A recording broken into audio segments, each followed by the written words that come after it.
Every year, when summer is winding down and the high holy days become a looming reality, the same unsettling thought arises in my mind. What more can I possibly share about the story of the binding of Isaac? What other angle is there that I can find to explore? Yet as soon as that thought settles in my mind, an interesting process unfolds, whereby unconsciously I begin to look for inspiration in the weeks that follow. And lo and behold, through a conversation or a book I'm reading, an email, or even a Facebook post, something appears in my life that causes me to say, that's it. That's the message I feel compelled to share this year. Now guess what? Spoiler alert. Abraham screwed up again. All right, I'm getting a little bit ahead of myself. It all began when God called out to Abraham in Haran, and told him to leave everything he knew behind, and in turn made him the seductive promise we just heard, that he would become the father of a great nation, as numerous as the stars in heaven and the sand on the seashore. Abraham was already 75 years old when God made him this promise. Yet he and his wife Sarai, after so many years of marriage, remained childless. Abraham wanted to believe in this promise with all his being, yet at the time, he was also having, understandably, a difficult time trusting that this would ever come to pass, as his laughter indicated when God told him Sarai will become pregnant. Nevertheless, even as the already old couple ages throughout the story, God reiterates his promise repeatedly. God appears to him in a vision to repeat again the seemingly empty promise, and a frustrated Abraham is having none of it. Oh, Eternal One, what can you give me, seeing that I shall die childless? And maybe it goes better if you do it with a New York accent, it's like, Eternal One, well, what can you give me? What can you give me? Because it looks like I'm going to die childless, right? You hear that? Maybe Abraham surmised he ought to take matters into his own hands. Maybe he should force his destiny and adopt one of his servant's children to call them his heirs. Maybe he should have a child with Hagar, Sarah's maidservant. He actually does. Abraham not only doubts God's word of a genetic inheritance with Sarah, he is also skeptical of God's assurance of a land to inherit. In that same vision, once again, God promises him the land of Canaan. Yet Abraham whines again. Oh, Eternal One, how shall I know that I am to possess it? Healthy skepticism, while also keeping the way of the eternal by doing what is right and just, as God himself once said about Abraham, appears to define our patriarch's character. Yet in deference to the promise, Abraham expresses a less flattering side of his character. But by the way, none of us are immune to either. That of Abraham, the blind devotee. To prove himself worthy of God's promise, Abraham blindly and unquestionably obeys every commandment, follows every suggestion that God makes. In Torah, we see repeated again and again that Abraham placed his trust in God. In those passages, Abraham turns into the faithful, obedient, unquestioning, childlike character, willing to do anything to get the promise and his father's approval. The story of Ishmael is a compelling example. Sarah wants to ban Hagar's son. Abraham is distressed, as the Torah tells us. And though he had just argued to save the lives of complete strangers in Sodom and Gomorrah, he doesn't even protest to save his own son.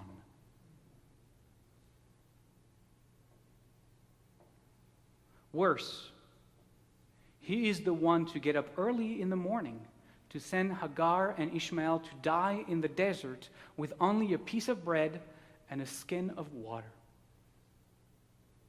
To see God's promise become true is so paramount to Abraham that he is ready to make whatever sacrifice is necessary.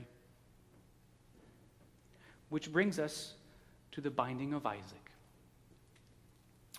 There is a story, a midrash, in one of the oldest tractates of the Mishnah, one of the earliest rabbinic works that is the basis of the Talmud. That midrash depicts the rabbis debating over various interpretations for the Akedah. They suggest that on the way to Mount Moriah, Abraham had prayed for Isaac's life. Atop the mountain, God answered his prayer. God stops him. Yet Abraham calls out to God on what he now sees as God toying with him. Abraham says to God, "Yesterday, you said that through Isaac, my seed would be acclaimed. Then you retracted and said, 'Take now thy son.' Now you say, 'Do not raise your hand against the boy.'" And God responds, "Oh, Abraham, I will not violate my covenant or change what I have uttered. I said, 'Take now thy son.' But did I tell you to slaughter him? No. I said, 'Take him up.'" Now, incidentally, the literal meaning of the word for sacrifice is olah, which also means that which is brought up, that which is taken up. So God says, "I didn't tell you to slaughter him, to sacrifice him. I told him, take him up. You have taken him up," God said. "Now take him down."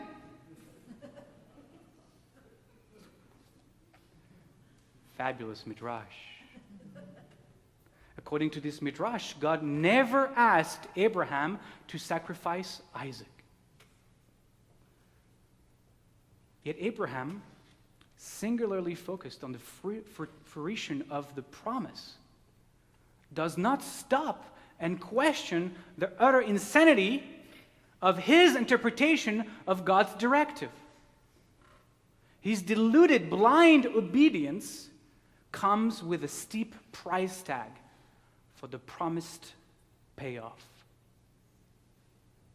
The essence of himself and his beloved son.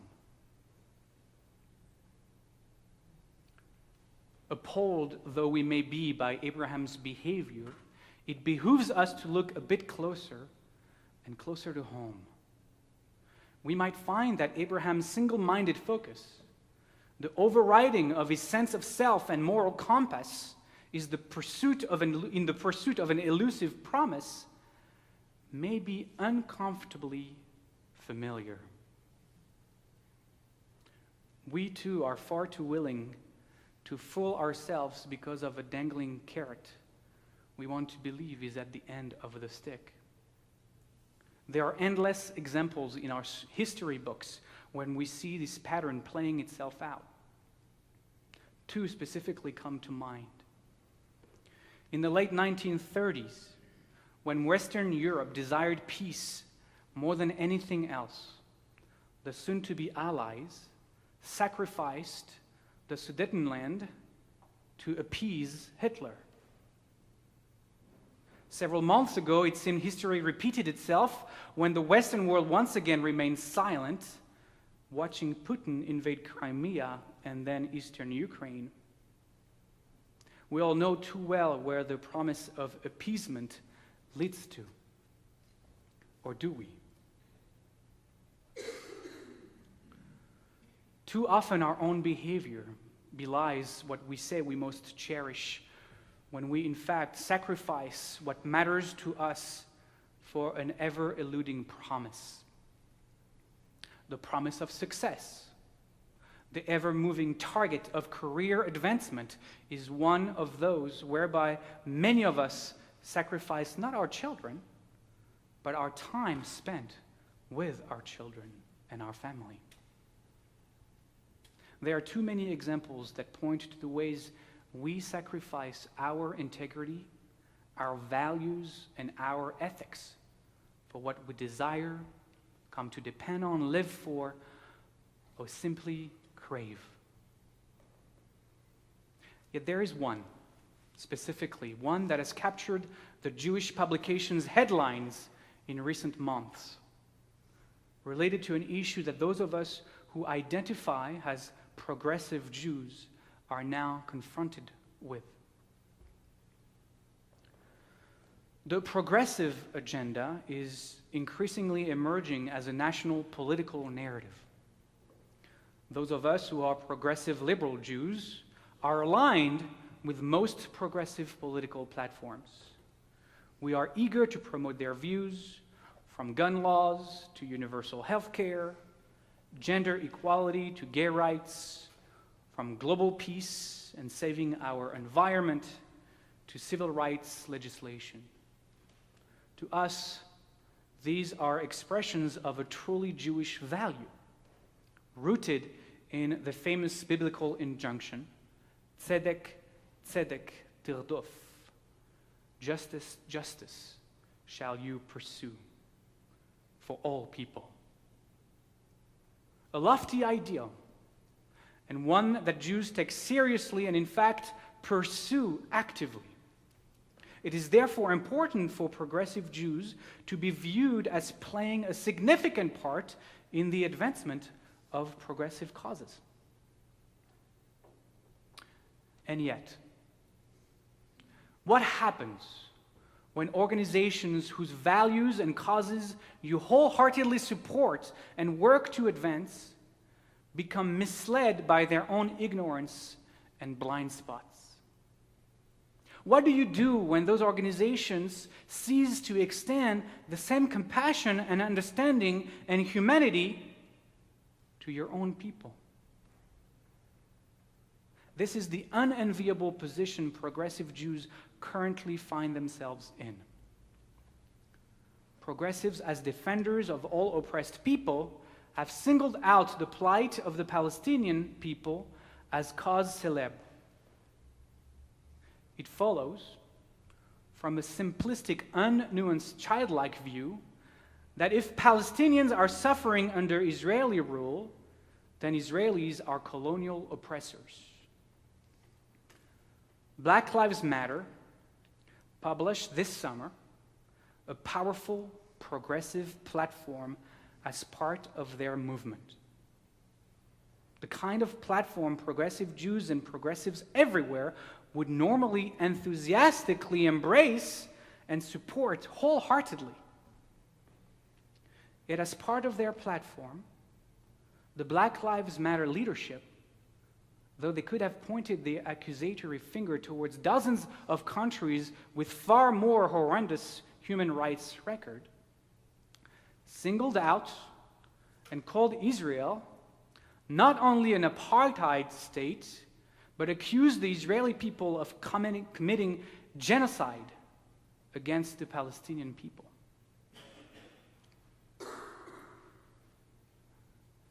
As progressive Jews, when accusations of this kind are leveled at our people, we need to pause, reevaluate our role, and be watchful when it comes to the future evolution of the progressive movement as a whole.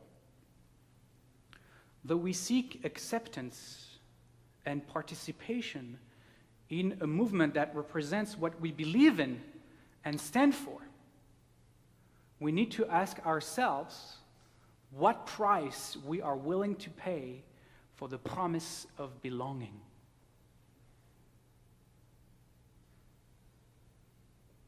This is not the first time in our history that we have had to ask ourselves such a question. We wanted to be accepted and embraced by the communities and host countries in which we have found ourselves for the past 2,000 years. We sacrificed our Judaism to convert to Catholicism in 1492 Spain. What we got in return was the pyres of the Inquisition. We became Frenchmen, Germans, Austrians, Poles, Ukrainians, Russians, often giving up our traditions to dress and speak like our hosts' nation-states in the 1700s and 1800s. We ate sauerkraut and drank beer, pork, blood sausage, and Beaujolais, borscht, goulash, pierogies, but we were still not accepted in the private clubs and the swimming pools, in the highest echelons of politics, academia, or the military. No, what we got instead was rising anti-Semitism, pogroms, and ultimately the intentional, systematic murder of our people. But now, here in America, it seems that we are finally part of a nation steeped in the values and ethics we have advocated for generations, embodied in this progressive movement. Why would we not want to be a part of it? And you know what?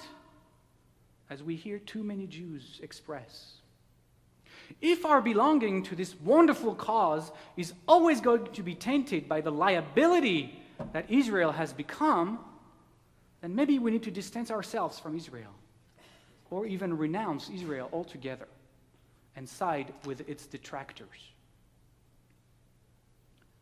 Wouldn't we be too quick to ignore, however, in the name of this promise of belonging, that today anti-Semitism is hiding beneath the righteous cloak of anti-Israel sentiments and actions? And make no mistake, though the packaging looks different from generations past, the content is the same. For one, the historical conditions that gave rise to anti-Semitism in the past are revisiting us nowadays, but on a global scale. The world is in crisis. Too many global issues, all seeming insurmountable, leave people everywhere feeling overwhelmed, deeply concerned, and afraid of a future that appears to be dark and grim.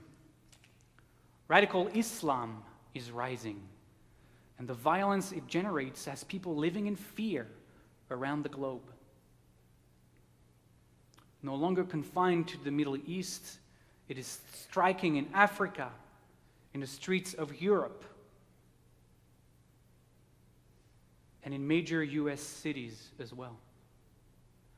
And who is continuously stoking the flames of radical Islam by refusing to make peace in order to appease the Arab world for us, so we in Europe and America can sleep better? Israel. Israel, of course. If only the Jews would make peace, or better yet, disappear from the Middle East, then the Muslim world will be pacified and we could be free from this fear of Islam. In the name of appeasement and the promise of peace in our own lives, why not sacrifice the Jews of Israel?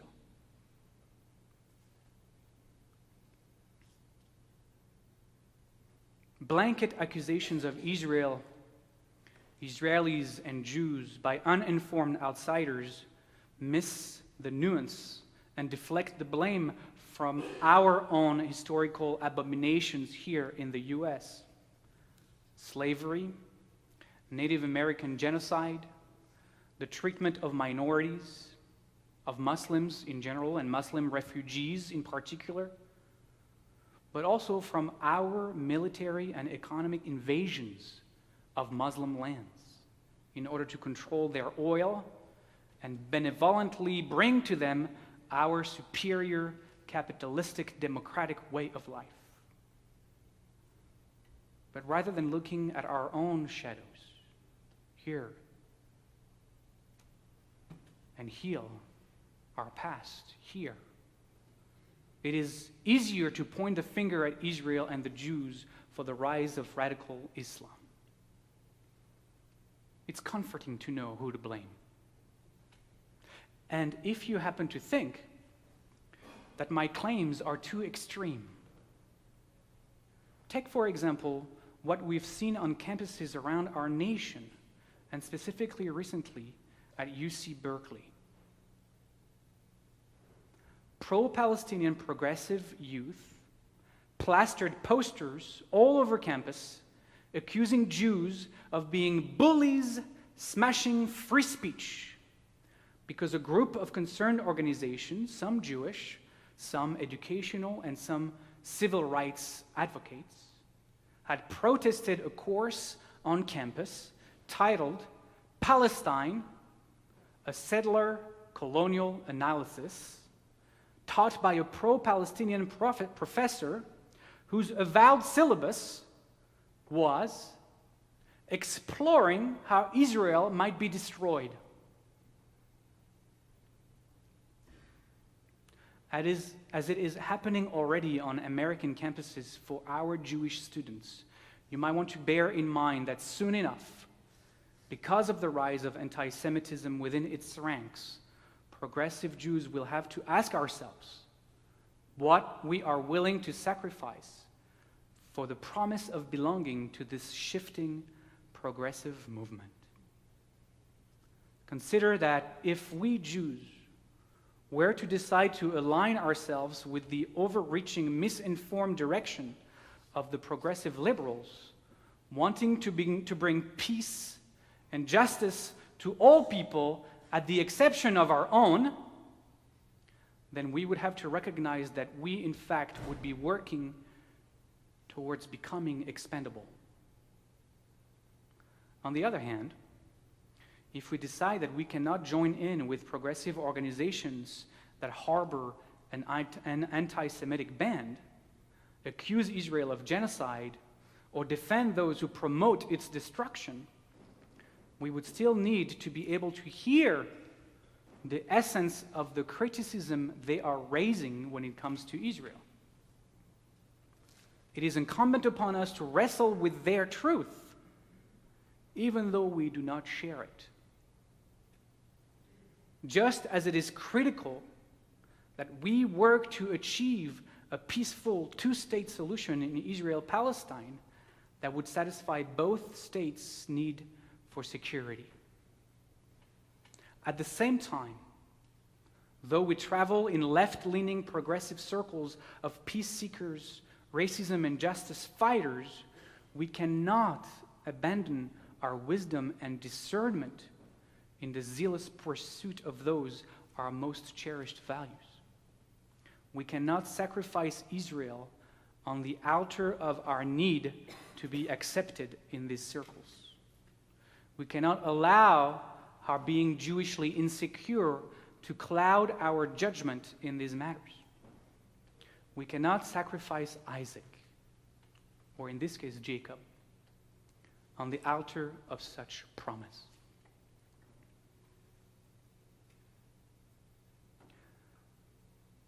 God never asked Abraham to sacrifice his son. But Abraham wasn't listening to God's voice. Abraham wasn't even listening to his own voice that always questioned God. He was only able to listen to his own beliefs and desires, his overwhelming craving for the fulfillment of God's promise. What about us? What about us? How can we know? How can we know if we are listening to the voice of our deeper wisdom or that of our inner psychopath?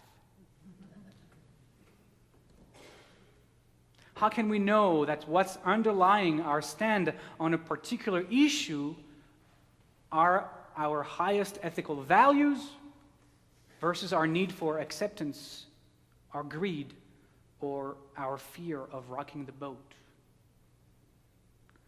Which of the two sides of our inner Abraham are we giving voice to? The teachers of Musar, of Jewish ethics, tell us that when two opposite tendencies within us are in conflict with each other, instead of working on weakening the negative one, we are to build up the positive one. Consider, therefore, strengthening your inner questioner, your inner challenger. When was the last time you questioned your motivations? When was the last time you challenged your own hardened truths?